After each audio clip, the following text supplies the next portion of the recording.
उत्तर प्रदेश राज्य के झांसी जिले में बंगरा नामक पहाड़ी पर 1613 ईस्वी में यह दुर्ग ओरछा के बुंदेला राजा वीर सिंह जूदेव ने बनवाया था। 24 वर्षों तक बुंदेलों ने यहाँ राज्य किया। उसके बाद इस दुर्ग पर क्रमशः मुगलों, मराठों और अंग्रेज़ों का अधिकार रहा। 1857 के स्वतंत्रता संग्राम में इसे अत्यधिक महत्वपूर्ण स्थान प्राप्त हुआ।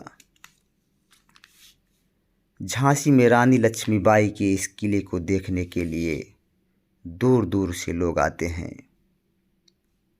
कभी अंग्रेज़ों ने इस किले पर कब्जा करने के लिए कई दिन तक 60 शेर वजनी तोपों के गोले बरसाए थे, लेकिन किले की दीवार न हिला सके। पिछले 400 सालों से यह किला आज भी पूरी शान से खड़ा है।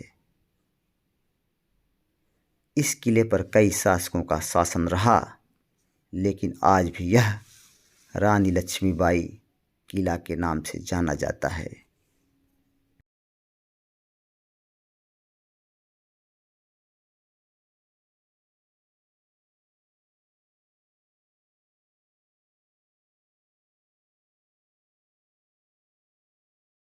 इस किले के गेट का दृश्य, बाहर का दृश्य, और अब हम इस किले के अंदर प्रवेश करेंगे। यहाँ से हमें टिकट लेना है। अब हम झांसी की रानी लक्ष्मीबाई के किले के अंदर प्रवेश करते हैं। किले के अंदर प्रवेश करते ही हमें यह बोर्ड देखने को मिलता है जिस पर लिखा है, बुंदेल राजा वीर सिंह जूदेव द्वारा 1613 ईस्वी में बांगरा नामक पहाड़ी पर निर्मित यह दुर्ग अपनी आदर्श स्थिति के कारण पूरे झांसी नगर का भव्य दृश्य प्रस्तुत करता है। परवर्ती काल में इस दुर्ग पर क्रमशः बुंदेलों, मुगलों, मराठों तथा अंग्रेजों का अधिकार रहा। मराठा शासक नारूशंकर ने 1729 से 30 में इस दुर्ग में परिवर्तन किए। 1857 के स्वतंत्रता संग्राम के दौरान रानी लक्ष्मीबाई के पराजय के पश्चात यह दुर्ग अंग्रेजों के अधिकार में चला गया।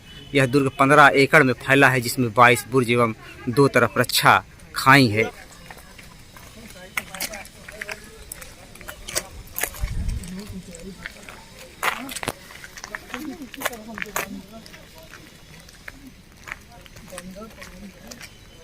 यह बांगरा नामक पहाड़ी है। काफ़ी ऊंचाई पर यह पहाड़ी बनी हुई है और इसी पहाड़ी पर जो है यह दुर्ग स्थित है। और हम लोग अब किले के अंदर प्रवेश कर रहे हैं। देखिए, यह किले का जो है मुख्य द्वार है। काफ़ी ऊंचाई पर हम लोग आ गए हैं। ये चारों तरफ का शहर का नज़ारा है पूरा।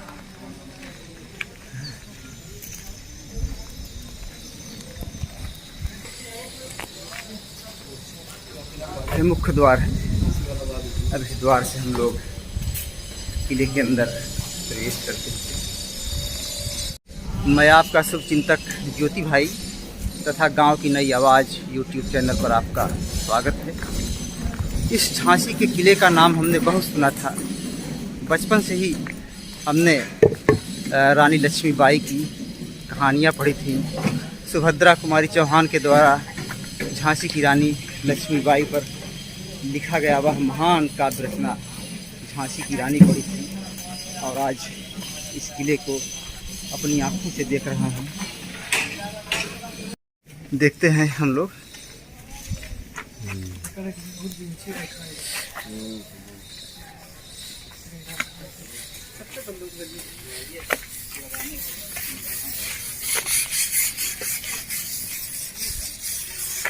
इसमें कुछ काम भी चल रहा है, जीर्णोद्धार भी इसका हो रहा है।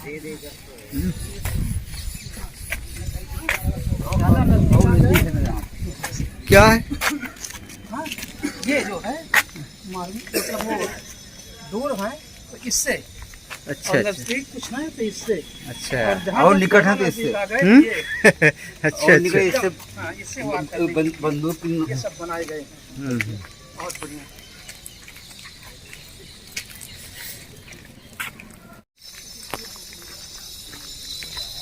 किले के अंदर सुंदरीकरण भी किया गया है जगह जगह।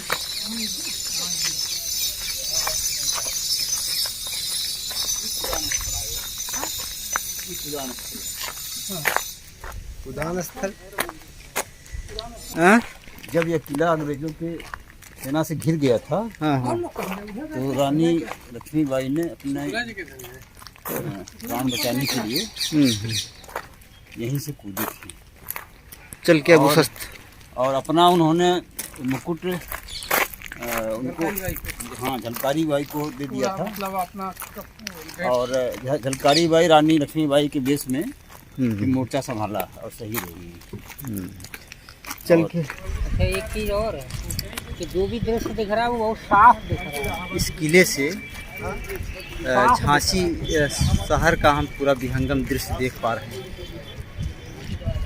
काफ़ी ऊंचाई पर हम लोग हैं, बंगारा की पहाड़ियों पर। चारों तरफ का पूरे शहर का विहंगम दृश्य। पिता शिवराम भाऊ के बाद गंगाधर राव झांसी के राजा बने। साल 1853 में राव के निधन के बाद लक्ष्मीबाई झांसी की रानी बनी। अंग्रेज सेनापति ह्यू रोज जान गया था कि सैन्य बल से किले पर कब्जा नहीं किया जा सकता, इसलिए उसने झांसी के ही एक विश्वासघाती सरदार दूल्हा सिंह को अपने साथ मिला लिया, जिसने धोखे से किले का दक्षिणी गेट खोल दिया। फिरंगी सेना किले में घुसी और लूटपाट तथा लोगों को मारना शुरू कर दिया।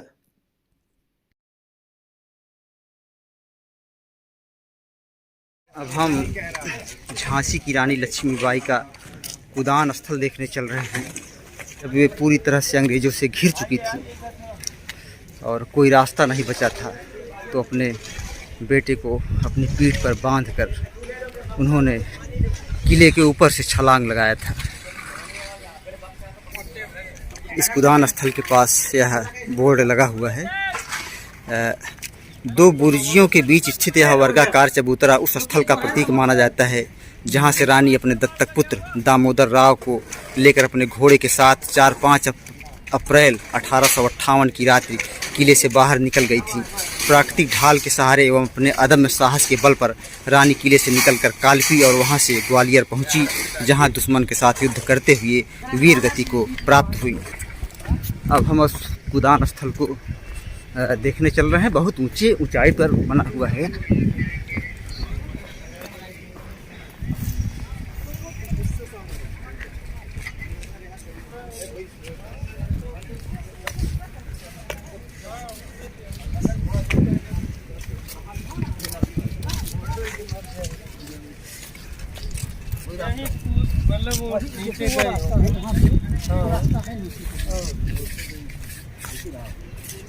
हाँ?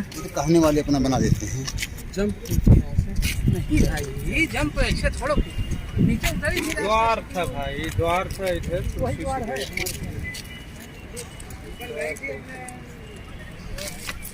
लड़ते हुए जहाँ जहाँ रानी लड़ रही थी उसी स्पॉट ठीक है। 40 साल पहले आए थे ना। ये देखिए उदान स्थल यही है और हम इसको बहुत आगे जाकर ले नहीं सकते। इतना ऊंचाई पर यह किला है और इतना नीचे उन्होंने जंप लगाया था घोड़े से और अपने बेटे को अपनी पीठ में बांध घोड़े की शक्ति का अंदाज लगाई। आप देख सकते हैं फिर घायल हुआ, दूसरा घोड़ा बदलना पड़ा और संभाला वहाँ कैसे कैसे महान लोग रहे हैं। यहीं से रानी लक्ष्मीबाई नीचे इसी स्थान पर कूदी थी।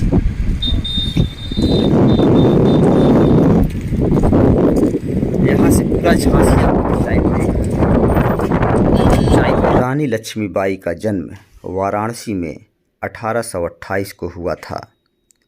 इनका बचपन का नाम मणिकर्णिका था, लेकिन प्यार से इन्हें मनु कहा जाता था।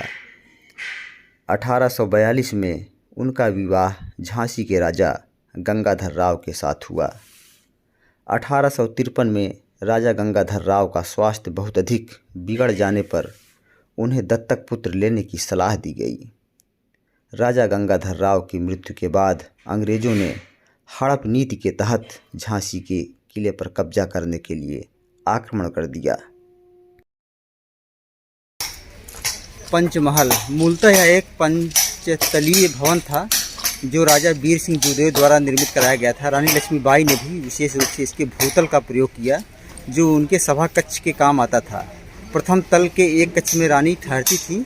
इस भवन का ऊपरी तल ब्रिटिश शासन काल में बनवाया गया था। पुरातात्विक अन्वेषण से यहाँ की विशिष्ट जल निकासी प्रणाली के अवशेष प्रकाश में आए हैं। इसके एक तल में जो है रानी लक्ष्मीबाई भी रहती थी, जिसके भूतल का एक तल हमको भी लग रहा है, लगता है तल नीचे है। अंग्रेजों ने उस समय उसको छोड़ दिया ये समझ करके कि इतनी वीर महिला वीर नारी जो है तो इसको जो है ये है ही नहीं है जिसकी तलाश थी हमें, तो ढूंढो महारानी लक्ष्मीबाई को, इसको छोड़ो जो है। तो जल्दी में रहे होंगे ना उस समय। हाँ जल्दी चलो ढूंढो, तो उस समय छोड़ दिए थे। बाद में कहीं मारे होंगे या कुछ किए, बाद में टारगेट। तो हमने कहानी को वहीं रोक दिया गया और कहीं मिलता भी नहीं। हमने ढूंढा, भाई मिला होता तो कहानी। पंचमहल रानी लक्ष्मीबाई के ठहरने का स्थान। 4 तल्ला था ये। नीचे 5 रहा होगा, एक कम रहा होगा, 5। अच्छा ऊपर वाला भी है पंचमहल था। पंचमहल। पंखा भी थोड़ा रहा, नीचे रखी ठंडा अपने आप रहता था, हवा के लिए। 18 जून 1858 को ग्वालियर में अंग्रेज़ों की सेना से लड़ते हुए रानी लक्ष्मीबाई शहीद हो गईं।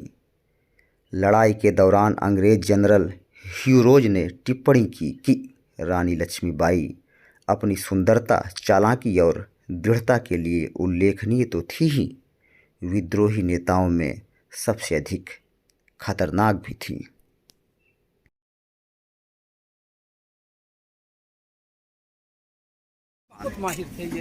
यह गौस खान की कब्र है। रानी लक्ष्मीबाई के प्रधान तोपची और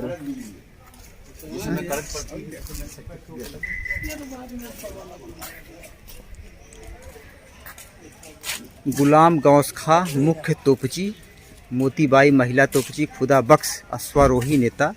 उपरोक्त तीनों युद्ध में 4 अप्रैल 1858 में वीरगति को प्राप्त हुए। आप लोगों की जो है यह समाधि स्थल है। 3 समाधियाँ हैं। हाँ, इसमें जो है 3 समाधियाँ हैं। गुलाम गौस खां मुख्य तोपची, मोतीबाई महिला तोपची भी थी, और खुदा बख्श अश्वारोही नेता। 3 लोगों की 3 सेनापति एक तरफ मानिए। एक महिला भी इनकी सेनापति थी, वो दुर्गा वाहिनी जो इनकी चलती थी वो उसकी थी, और एक जो है गुलाम गौस खां तोपची हो गए, एक अश्वारोही के नेता हो गए।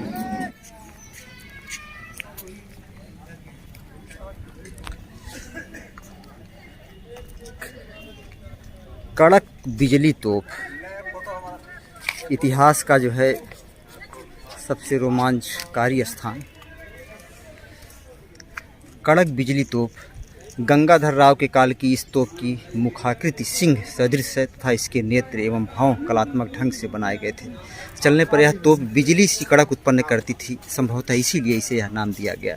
तोप के मध्य भाग पर 3 पट्टिकों में विभक्त फूल पत्तियों एवं रस्सी के नमूने का सुंदर अलंकरण है। आइए कड़क बिजली तोप को हम देखते हैं। आप देखिए कड़क बिजली तोप।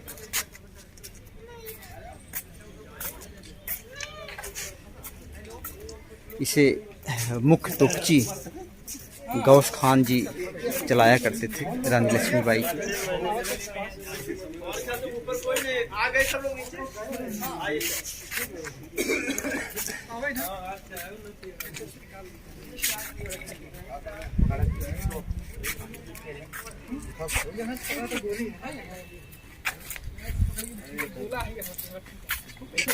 क्या? अच्छा, यहाँ से तो एक गोला है। ये जो है गोला यहाँ से भरा। अच्छा, बड़ी भारी भरकम तोप है थी जो है।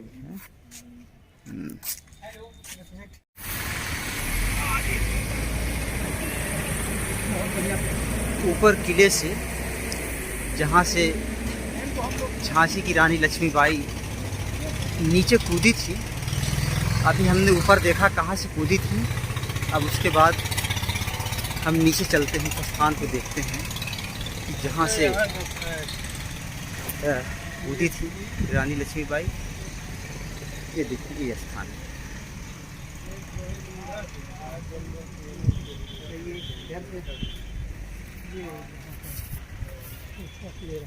अच्छा वो मिले। अब यह बना दिया गया है जहाँ कूदी थी, इस स्थान की भव्यता को और दर्शाने के लिए काफ़ी बढ़िया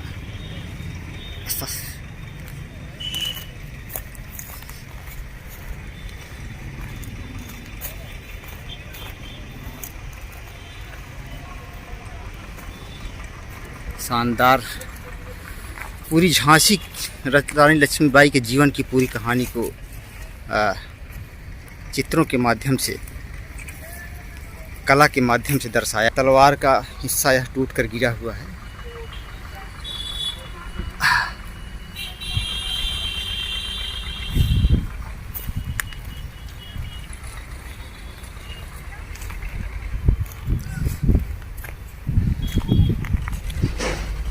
ऐसा लग रहा है कि जैसे युद्ध का सजीव चित्रण हम अपनी आंखों से देख रहे हैं।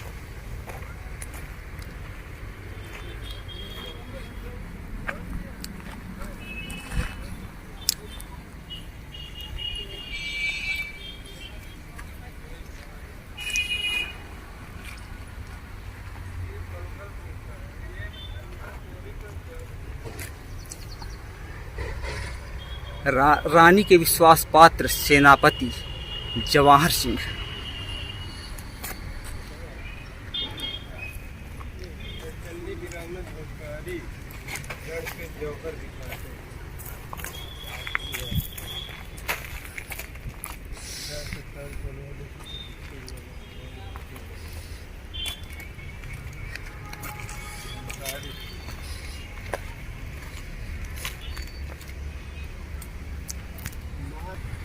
रणचंडी वीरांगना झलकारी रण के जौहर दिखाते हुए। ये झलकारी बाई हैं, इनका भी बहुत ही महत्वपूर्ण योगदान रहा है। रानी लक्ष्मीबाई की सहेली रही हैं, अंग्रेजों से युद्ध कर रही हैं। आप देखिए ऊपर एक गौस खां है, मुख्य तोपची रानी लक्ष्मीबाई की।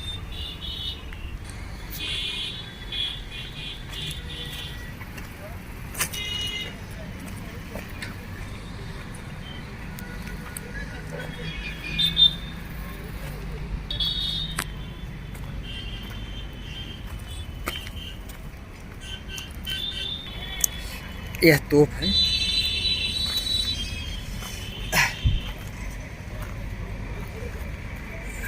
रानी लक्ष्मीबाई के मुख्य तोपची सबसे बड़े विश्वास पात्र गौस खान। मैं आपका शुभचिंतक ज्योति भाई तथा गांव की नई आवाज़ यूट्यूब चैनल पर आपका स्वागत है। अगर यह वीडियो आपको वास्तव में अच्छा लगा हो तो इसे अपने साथियों के साथ शेयर करिए तथा हमारे चैनल गांव की नई आवाज़ को सब्सक्राइब करिए। धन्यवाद।